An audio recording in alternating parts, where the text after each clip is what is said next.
What's up, Kansas City? I'm your host, Glenn Brian Frizzell. Today we're filming in the 18th and Vine Historic District at the Lincoln Building.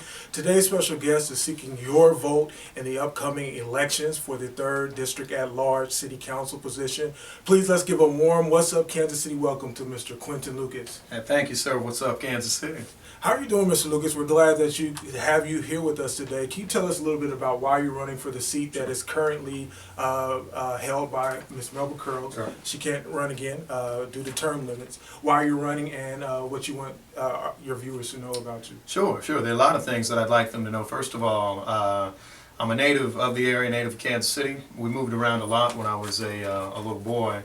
And so that really got me into the idea of the fact that government can make a difference in our lives, a positive difference, if we have government, if we have officials that are actually working for our interests and not working for the interest of something else or themselves or what have you. And what neighborhood did you grow up in? So I grew up in almost too many to mention, but I lived in a motel off 350 Highway for a little while. Lived in the Parade Park area, lived just next to Research Hospital for a while, then moved back, lived a little further up Swope Parkway, moved to 82nd and Troost. I mean, sometimes I say I'm particularly well suited to run at large because I've lived in almost every district, at least south of the river. But, you know, we were one of those families, there's a lot of families that, you know, you're moving every 6 months or something like that. And so you realize why the public library is important or why a local institution that can be a rock for you is important. Because sometimes you don't have that same kind of set of neighborhood folks who've been looking after you for a while. Mm-hmm. And so that's a big part of my inspiration for running for city council. Definitely. And what, from your observations of what the current 3rd District at Large chair is doing, what would you do the same? What would you do differently? Perhaps build similar coalition? Sure. And I respect Ms. Curls and respect her and her family's work for our city for decades now. You know, I think what I'm going to try to do is a few things. First of all, I want to make sure that we continue, frankly, the discussion with neighborhoods, with neighborhood leaders, to make sure that what they would like, what their interests are being listened to at City Hall. You know, sometimes there's a discussion often about big ticket projects, all these other items, as if there's nothing going on in Kansas City otherwise. You know, the things that I'm worried about are largely infrastructure improvements in our city, making sure we have jobs that are available for folks, and frankly, retaining population. What do I mean by that? You know, when we talk about losing population in Kansas City, or when you read about it in a Star, people often talk about folks that are moving from Brookside to Prairie Village, Kansas, or something like that, as if there's not a big exodus of people that we've lost in the 3rd District and the 5th District, in the east side of Kansas City, that have moved to Raytown, have moved to Independence, have moved to Grandview. We've lost a lot of particularly African-American middle-class population for decades now, and not paying attention, I think, to what are the important infrastructure needs, the population retention needs that I think we need in our city. And in many ways, I think it's diminished some of our voting impact as well. And so that's something that I would like to see, is bringing people into our neighborhoods, keeping people in our neighborhoods. We also have a burgeoning diverse population in the 3rd District, Latino population, an Asian American population, etc. I want to make sure that this district is, or the city council at least, is listening to important issues that I think affect all populations of Kansas City, particularly with an interest on east side populations in Kansas City. And we've talked about that before on this show, particularly attracting younger, diverse crowds when they come here for college, matriculate, want to stay and contribute employment and residency after graduation. Let's talk a little bit about your platform. Sure. You have gone on the record listing that you want to create high-quality jobs, Mr. Lucas, improve public services, and ensure basic maintenance and improvements to our infrastructure. Does that include streetcar expansion support? You know, on streetcar expansion support, I think if streetcar becomes a part of what is the public transit plan, then that's something I could get behind. And what do I mean by that? What I mean is that, to me, and I understand it's an economic development tool as well, but I think the reason we saw the failure of streetcar in the vote, what would have been last summer, is that people didn't realize, how is this going to help me get to a job? How is this going to help us get around? How does this make a city that's more attractive to people when they live, heck, where I live in 19th and Paseo, right, try to get to somewhere else in Kansas City, try to get to a job. What I want any future of streetcar to be is a streetcar plan that is an integrated plan with east-west routes throughout our city, and one that's connected to something broader than just kind of a smaller route that doesn't seem to help everybody. Right? And so that's what I think is vital for streetcar. So is streetcar part of our infrastructure? Well, first of all, the short route will be part of our infrastructure. The bigger question is, how do we make it a central part of our infrastructure? And I could support it if there's an argument for that, right? If we can find a way to make that an important part of our infrastructure. If there's not, then I'd have trouble getting behind it. I think a lot of other people did. You know, when people talk about the failure of the streetcar vote, particularly out of votes from the 3rd District, they often say, well, maybe people didn't understand it or anything like that. No, I don't think the questions were answered that needed to be answered, which is, how does this help us on a day in and day out basis, other than it just being perhaps an economic development tool for one part of the city. And how will you create high-quality jobs? Creating high-quality jobs takes a few things. First of all, we need to make sure that incentives, to the extent we're using them, are going to folks, not just, let's say, big-ticket items or others, or sometimes to help folks move jobs from, let's say, downtown to the plaza, plaza downtown, that sort of thing. But I want to see incentives that are targeted to particularly small businesses, because there's something amazing about small businesses in Kansas City. I know you work for one, a lot of us work for one, which is that they're often the folks that aren't scared to exist in the 3rd District right now. They've been operating off of Prospect for years. They've been operating in the Northeast for years.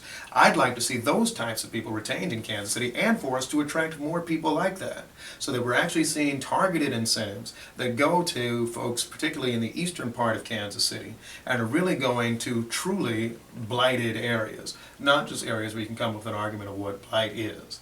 And so I think that's what we need to do. We need to use the whole alphabet soup of ideas to try to actually attract businesses and jobs to our areas of Kansas City. You know, people say I'm a crazy person, and I think like you, I like sports.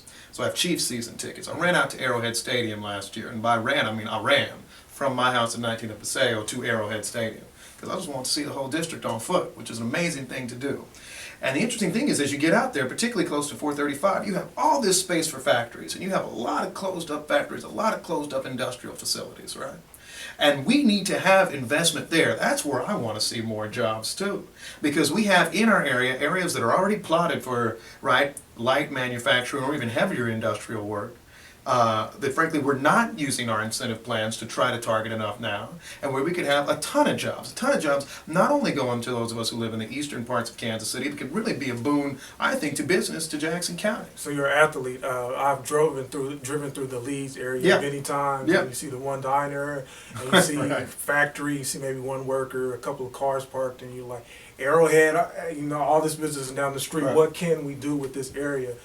So that is definitely a formidable challenge. What are your thoughts in terms of education? I know that you're a law professor. You know, Ohio State. yeah, I mean, I say first of all, I'm an educator, although, you know, working in a classroom with 24-year-olds, 25-year-olds is vastly different than being in one with 4 or 5-year-olds, and I recognize that as much as anybody. And so I think, first of all, in our education story in Kansas City, we need to support efforts to, I think, strengthen early childhood education. How do we do that instead of me just saying it? There are a few things. First, I think the city council needs to realize that the reason a lot of people are challenged is an educational tool, and this is some of my life upbringing too. If your parents are working all day and all that sort of stuff, then it's hard sometimes somebody to sit down and read to you.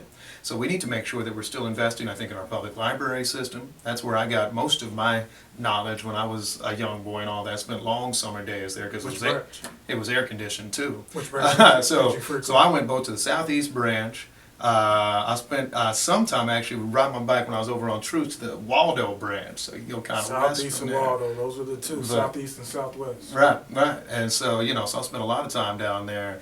And then, of course, I was at the Buford branch as well. So, I mean, we moved in up.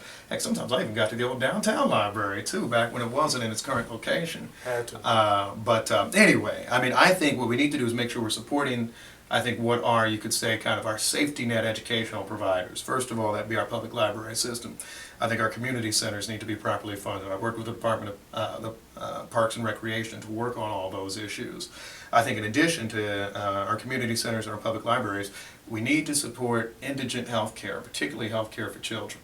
And I think the city does have a vital role in that, making sure that there's adequate funding through our health department for priorities in those areas, right? Because if people are sick every day, if they're not fed every day, if they can't find jobs in the summer, if they're just sitting around doing nothing, then they're going to create trouble. I think that's a big part of the educational world of things that even working outside of the school districts, we can have some role in. And what do you think about the current job that Police Chief Darryl Forte is doing, and with NOVA and the other various community tools that have worked to reduce crime? Do you think it's enough? Right. Is it, now that's the last part of that question is the most interesting one. Is it enough? And you know, whenever you see a 3-year-old shot and killed, it's not enough. Is it a start? It's a start. We can do more. Right. I mean, we can always do more, and so instead of cliches, let me tell you, I think what we can do. First, I support the work of the police chief. I've had the chance to get to know him. I think he's somebody who you can trust. I think he's somebody with a real interest in fighting violent crime. And frankly, he's somebody who's realistic.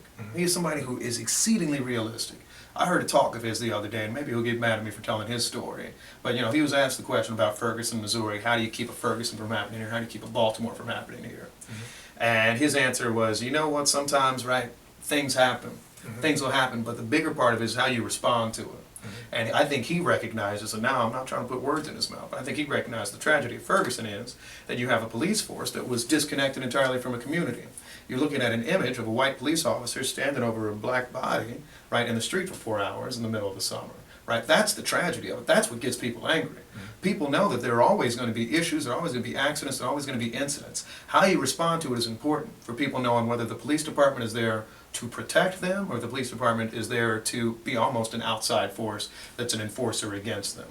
And so I think the first step, and something that we've seen, and why I like Nova a lot, is that you're seeing real collaboration between the community and the police.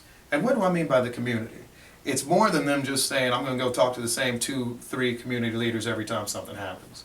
Instead, you actually are seeing real integration in forces between, right, the police department, our state and federal prosecutors, and actually folks who are involved in gangs, folks who are involved in getting in trouble, and all of that. They're talking to the people that need to be talked to. They're saying, look, these are the repercussions of what you're dealing with. And it's more than getting shot. It is if you're caught with anything. If you're a felon in possession of a handgun, you're looking at an exceedingly long sentence. You're looking at real trouble. And we're looking at the problems in our community. I think, and I have been very impressed. I grew up in Kansas City. I've been impressed by the change that I've seen over the last 20 years in policing. This isn't just, you know, they exist here, they come arrest people, they come investigate, take their police tape down and go away. Instead, I think you're seeing a police chief who has been in the field before, who's been in the field in our community before, and who knows how to talk to people in our community, in all parts of our community, and has a real interest in it. And somebody who's trying to be engaged with the community. Mr. Lucas, let's talk about our community real quick. We know that there are a lot of disproportionate factors that we suffer from. One that we take great care to voice here at Cascade Media is the internet and digital access. How important is that to continue the work that is done to make sure that our children are equipped with computers, know how to virtually talk within the realms of internet communication and space, and even the old people, to get everyone involved, because you can't do too much without access to computer and internet service nowadays. That's right. You know, first of all, I think it's vital that we make sure folks aren't left behind in the, I guess, the information realm. And I'm glad that you mentioned senior citizens as part of it, because that is a group that we often forget. We always talk about, you know, getting computers in the classroom, and I think that's important too. We're having iPads in the classroom now, but we're forgetting the fact that there are a whole bunch of people, right, that are completely outside of that. And I would say, I mean, I'll draw a line, probably people 50 and over. We need to make sure that we're finding impressive programs for them to try to get involved and engaged in things, particularly as more government resources are available online. You saw the furor over sign up for the Affordable Care Act last year, right, when it turned out that the website wasn't working, all these other issues. We need to make sure that we have a city that not only is using those types of things to make the city more efficient for paying taxes or knowing what neighborhood groups are and all of that, but that the city's going to neighborhood groups and it's making a portal available in our community centers for folks to access those types of resources, to pay your taxes online, to go to the library and do that sort of thing. For young people, you know, young people are interesting to me. I still consider myself young. I'm only 30 years old, but now there are people who are younger than me, voting and all that. Exactly. And I hope lots of them do. But here's an interesting thing. I learned this from my nephew. He lives over in Parade Park now, 16 years old. Doesn't have a computer at his home, but has a phone at his home. He can do more on his phone than I can figure out in, you know, 2 or 3 hours. And so to me what that says is, you know, it's not only an access issue sometimes, it's an education issue. It's letting him and teaching him and others who are similarly situated know, all right, what's the positive you can do with it? So we know that you can text with your friends, right? People understand that. We know that you can get on Facebook. We know that you can get on Instagram. We know you can find all these things. But how do we let them know that there are actually educational tools, professional tools, access to job listings and postings that they can find through their phones every day. They can find through their computer. Because the thing that amazes me is he hasn't had a computer in his house probably for most of his life. If he comes to my house and gets on my computer, he can do more than I can in about 5 minutes. And so what I see is that we really need to make sure that we're using that. We're training people for, I think, the educational tools that are available through technology, things like filming, other types of issues, and making a positive impact as opposed to it just being a toy for people too. Mr. Lucas, a couple of quick last Sure. questions. And I know that you have a great story of overcoming odds, Sure. achievement, and we encourage our viewers to go online. Sure. We want you to give that website and read Mhm. more about your story and how you've overcome adversity. But driving down the streets, we see your billboard Sure. on 63rd Street. Sure. I read that you have Freedom Inc.'s endorsement, Yes, as sir. well as the Greater Kansas City Hispanic Chamber of Commerce. Mhm. Your opponent is Mr. Stephen Gordon. Mhm. Why should our viewers vote for you? Well, that's interesting. First of all, the website is lucas4kc.com. That's lucasforkc.com. And then, so why support me? I mean, I think if you're looking for somebody who's going to be an effective advocate for your interests, and you know what, in this interest, people say your interest. What is your interest? I say, you know what, email me. It's on the website. Call me, or I'll come to your community meeting. And if you're saying you want something changed at City Hall, if you want something special at City Hall done, if you want somebody who's negotiating on behalf of our interests instead of just exchanging some of the same old things, then that's what I'm here for. I think I'm here to provide somebody who's smart, who understands, and my story is not too different than a bunch of other people from the 3rd District, but who understands what it's like to face adversity and who understands why we're trying to make life and opportunities better for the people of Kansas City. That's the only reason I'm running. I'm not running for a job. I'm not running for notoriety because I don't like being talked about on the internet. But I'm running to try to make this city better. We do encourage our viewers to read more online and make a knowledgeable choice when they vote next Tuesday. Any final words? I just want to say thank you. Go out and vote. Get involved. Election day is June 23rd. And if you ever have any questions, if you can't find me, tell somebody and they'll be able to find me and I'll try to get answers for you. Excellent. I'm your host, Glenn Bryan Frizzell. Check out more video online at www.whatsupkansascity.net. And remember, the sky's the limit. Aim high. Shoot for the moon. If you miss, at the very least, you would have landed among the stars. Take care until next time. Thank you.